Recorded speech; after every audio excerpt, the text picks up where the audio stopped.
So now I want to allow me to introduce our artist. Brittany Jones, known as Shy Moonlight on stage, is a gifted poet and spoken word performer based in Columbia, South Carolina. Shy currently serves as the Executive Secretary of Peace. That's poetry, entertainment, arts, community, and education. A nonprofit organization dedicated to uplifting the community through the arts, and she is especially passionate about providing support and resources for single mothers. Shy is also an accomplished host, an artivist, that is an activist and artist, deeply involved in both Poetry Family and New Danger collectives. Although she began performing spoken word in March of 2024, after over 2 decades as a page poet, her growth as an artist has been remarkable.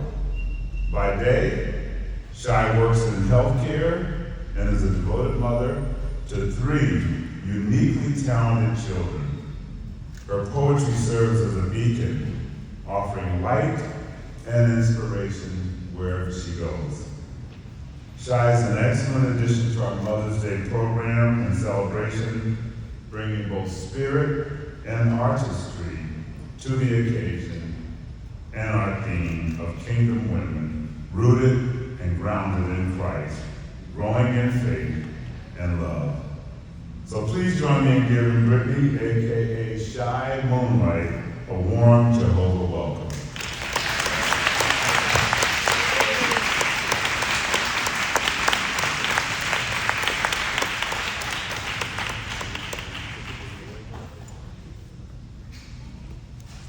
Good afternoon, everybody. Good afternoon. Thank you, Mr. Nelson, for such a wonderful introduction. Whew, I gotta shake the nerves out. I am open about being nervous. That's all right. And I've had my back to y'all for a little bit. That's okay. So let's shake that. Shake it All off. right. Thank y'all so much for having me. Like Mr. Nelson said, my name is Brittany Jones. My mama named me Brittany, but I go by Shy Moonlight. I've been performing in and around Columbia for 2 years, and it has changed my life. Poetry changed my life a long time ago, and performing my poetry has really helped me walk into my purpose. And so my main themes that I write about, number 1 are motherhood. Number 2 is mental health.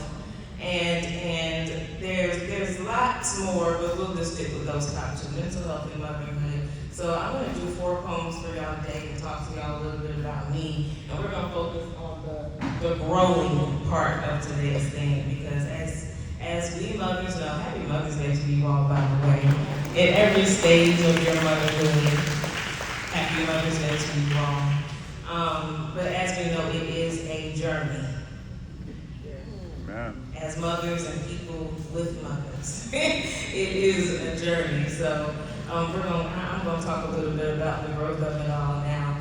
I am 38 years young, and my oldest child just turned 19 years old. Wow. That makes her the age that I was when she was born. That's an accomplishment for me. She is a rising sophomore at Queen's University of Charlotte. This very first, my motherhood journey started with her, so this first piece is about her and named after her. On April 8th, 2007, the prettiest little girl was laid on my chest. I'd seen her big brown eyes in my mind before I knew she was in my womb. But at that moment, I chose to mother her.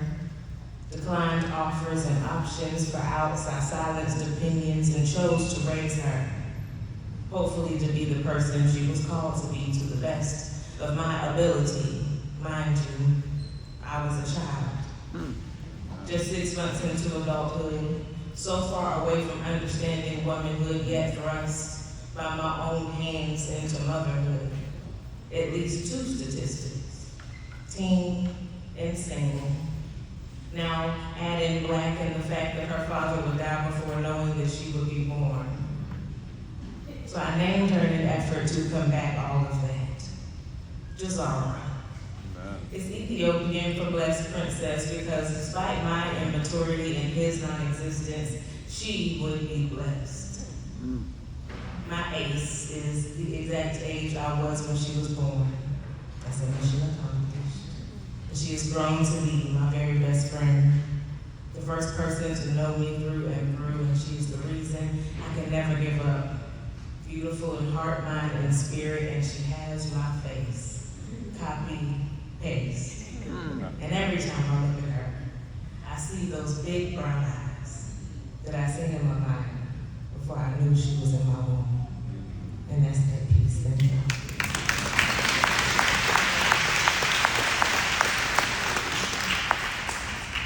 Yeah, so I have been a mom for 19 whole years. In addition to my 19-year-old daughter, I have a 7-year-old daughter who will be 8 in June, and an 11-year-old son. He'll be 12. He'll say he's almost 12 already, but he's 11 years old. Now, we are familiar now, we are all more educated on neurodivergence, what that means. We're all a little neurospicy in my household, let's just say it that way. The little one is the one who brought it to all of our attention. And this piece is inspired by her because in all of my pregnancies, even as an 18-year-old confused person, I prayed for the babies I was bringing this side of heaven. And I'll just read the poem. How about that? God, please, allow my child to be born healthy, without physical, mental, or developmental disability, disease, or disorder. I prayed this prayer daily while my last baby baked. I'd done the same for her brother about 4 years before. Fast forward, we hadn't been home for long before I realized that something was different about her. She wasn't quite 1 year old when she woke up in the wee hours of the morning completely inconsolable, screaming bloody murder, shedding tears indicative of excruciating pain. That night we left the emergency room with an assumed ear infection because they could not accurately assess her through her strange cries. This ear infection must have gone untreated for quite some time because I cannot tell you the next night that any of us slept tight. It was the constant rocking and tiptoe walking. She started and then stopped talking. It was very clear to me. But everyone around us had every excuse other than the obvious. More than a few people told me, just give her time. That when she was ready, she would start doing all the things that she should be already. But it was the ever dismissive, ain't nothing wrong with that baby. As if I said something was wrong with my baby, because who am I? I'm her mother. Tasked with more than just raising her, it is my responsibility to see her, not to allow these kinds of things to slip past me. Her differences do not make her less worthy. They simply require a different approach. Persistent application, early intervention, therapy after therapy, waitlist, IEPs, unexpected early dismissals, and an amazing amount of tolerance. In songs and sings on repeat, songs and sings on repeat, songs and sings on repeat. The repetition soothes her sensitivities. Overstimulation causes unusual hand movements. It's called stimming. It's uncertainty, hypersensitivity, and the epiphany that maybe I too have autism. There's absolutely no rest for the weary. I have to stay on high alert. My head must stay on a swivel. She's out of my sight even for a second. That's far too long.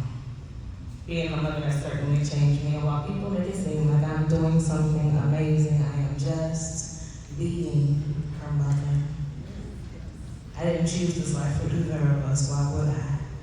I understand that while parenting a differently abled child is as big a blessing as it can be frustrating, and the thing about neurodiversity is that while it doesn't really look like anything at all, it can somehow still look like everything.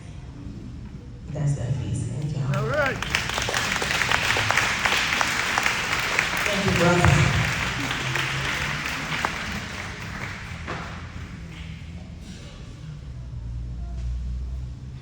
So to go from having a child that I'm very proud of, still am, no regrets. There are regrets. If I could go back in time, I'd change some things. I'm not gonna lie to y'all up in here. But to go from that, it makes a lot of progress. And for my youngest child to have these struggles on the level that she does has been a like, goodness gracious. You know, like one of those hits. But again, it is all about like what I've learned as a part of the journey, especially when it comes to mothering her, is application is the most important. Speak up. Say what you mean what you say, and it's okay if you gotta ask the questions. Because I'm not gonna tell you. You got to know somebody who knows somebody sometimes. That's just been my experience. Okay, let me go on to something else. Sorry. It was about to go left. That was a tangent. I'm here for poetry, not activism today. It always doing a little bit of both. Okay, this next poem, I was a little, so I've been told, so when I share poems with people sometimes, especially people who don't really understand what you're talking about, and today we're talking about motherhood, so people who are not mothers, and even other mothers sometimes speaking to them who, they're not you, they're not mothering your children, even if they were, they're still not you. And so I was very frustrated one day, and there's a thing that people love to say about being a superwoman, how we can do everything all the time, and now we are in a place where we're vocal about saying, yeah, we can, but goodness gracious, we have to. I don't want to, I can, because who else gonna do it but my goodness? So in frustration one day I wrote this poem, and sometimes when I share pieces like this, that they are taken as negative, but it isn't.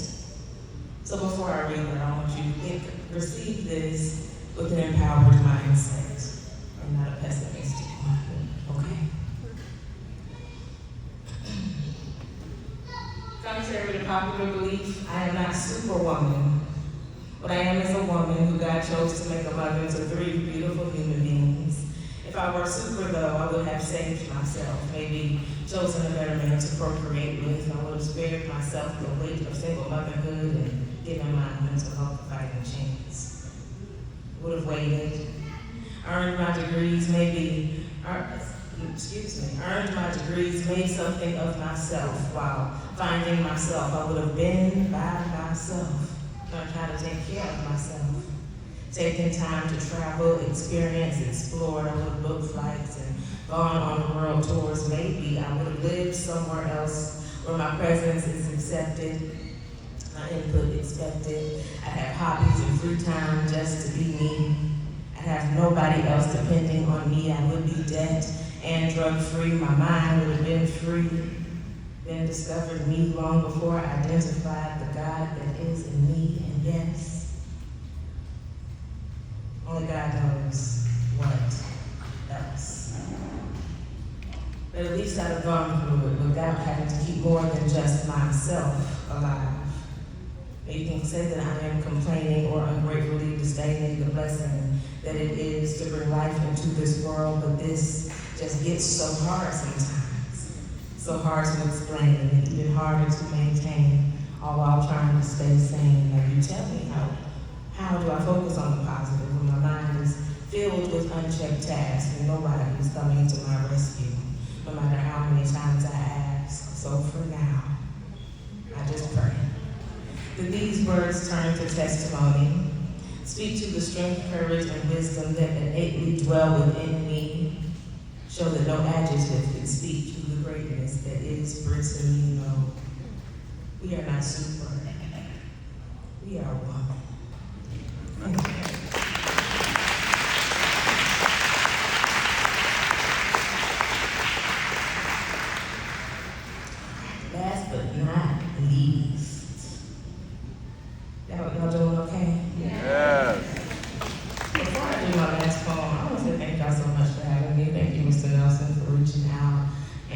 ever cook the food. My God, today.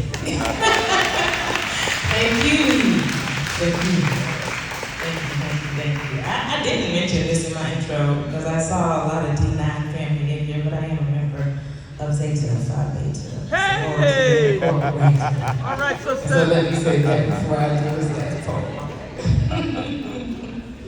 Sisters, how y'all feel? All right. Good. Everybody else, brothers especially. Y'all all right? Yeah, see, this is the face the world wants to see, always smiling. Ready, willing, and able, absolutely no semblance of being unstable, just a strong black woman. Why wouldn't we want to carry the weight of the world, and how dare we not just take it without even having to be asked, do you mean you need a break? Clearly you can't break, so you should just take it. But we are tired. Tired of the idea that no one should ever see, let alone should there ever be a stumble in our stride. We were made for this, right? I know we didn't ask for this, but this is just what we do. Sacrifice ourselves for everything else and everyone else, leaving not much at all behind for ourselves. It is the plight of every black woman, whether you want to believe it or not. You can lie to yourself and say that it's not safe, that we are just being extra for nothing and angry about everything, and while two things can be true, you should try telling that same lie to the disproportionate number of women who look like me and are more likely to experience stress and strokes and heart disease because we are tired of doing the most and getting the least, knowing that we will likely dish out so much more than we will ever receive, but be not deceived because the tides are changing. Boundaries are being set. Everybody else can go ahead and get frustrated now because they haven't seen anything yet. We want you to watch us bask in our feminine energy. Watch us prioritize real self-care in the face of our restless enemies. Watch us climb corporate ladders, build businesses, serve causes that matter because we are omnipotent and all will fail in attempting to demonize the things that make us confident. Our counterparts wish they could be us, they can't. Mr. Harold is malleable, his skin is luminescent.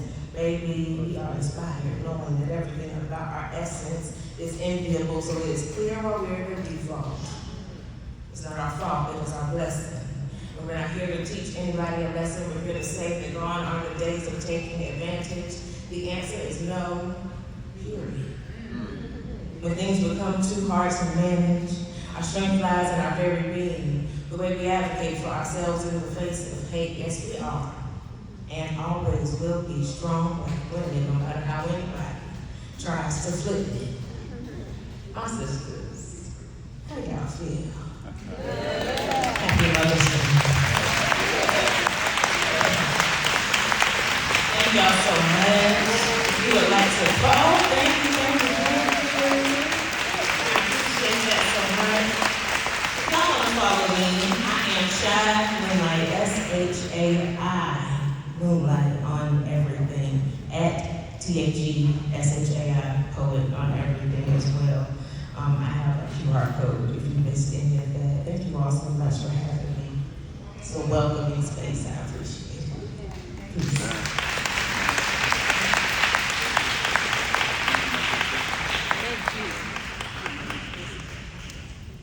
All right. Luncheon.